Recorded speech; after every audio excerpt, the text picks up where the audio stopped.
was getting close to midnight when we reached the border. In the next few minutes, I was going to be asked a question that would change my life forever.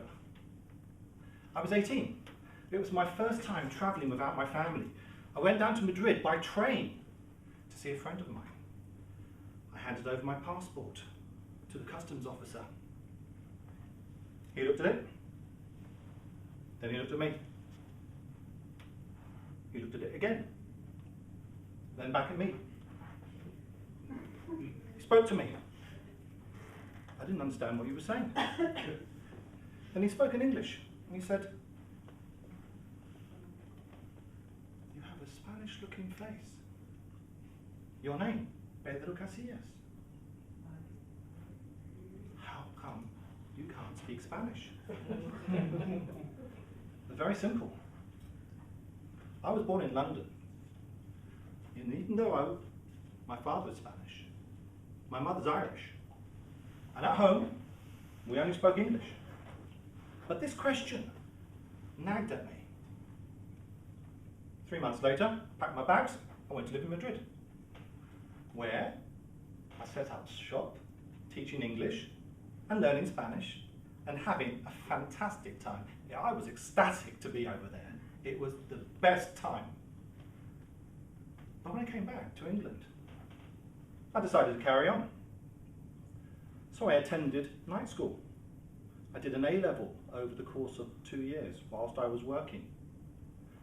And I got good enough at Spanish that I was offered a place at University College London to study Spanish, Latin American history, and Portuguese.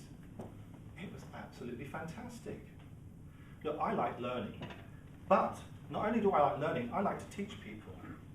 So when I got a call and I was offered to become a secondary school teacher in a Bermondsey secondary school, all girls, teaching French and Spanish, I jumped at the opportunity.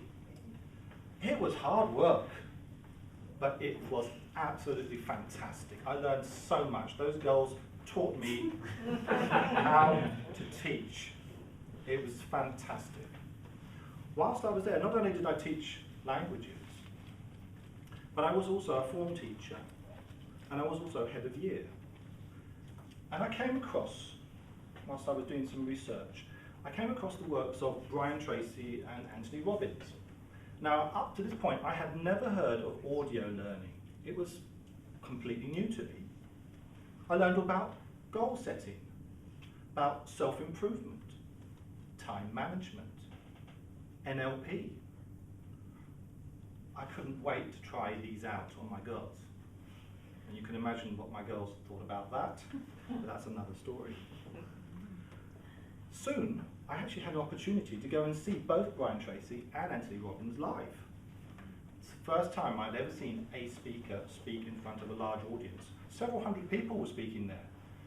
What impressed me about both of them was that how they managed to capture and captivate their audiences for a whole day. I was there. I wanted to do that. Sign me up, please. I want to speak in public. I want to be like those guys. But it took me a little while before I discovered, finally, after a lot of searching, a little place called Grosvenor Square Speakers. And 12 years ago, I gave my first icebreaker. Madam Toastmaster, fellow Toastmasters and welcome guests, you may be asking, well, if you did your icebreaker 12 years ago, why are you doing it again? And I've asked myself this question, and I believe it's good for me to come and introduce myself to my audience again. Because there's only one person in this room who might have been there to hear my first icebreaker. I'm not even sure she was there, but only one person could have been here. And I believe it's something that we all should think about doing, coming back and revisiting the icebreaker and introducing ourselves, because I hear about everyone introducing themselves to me, so it's nice for you to learn a little bit about me. So what's next for me?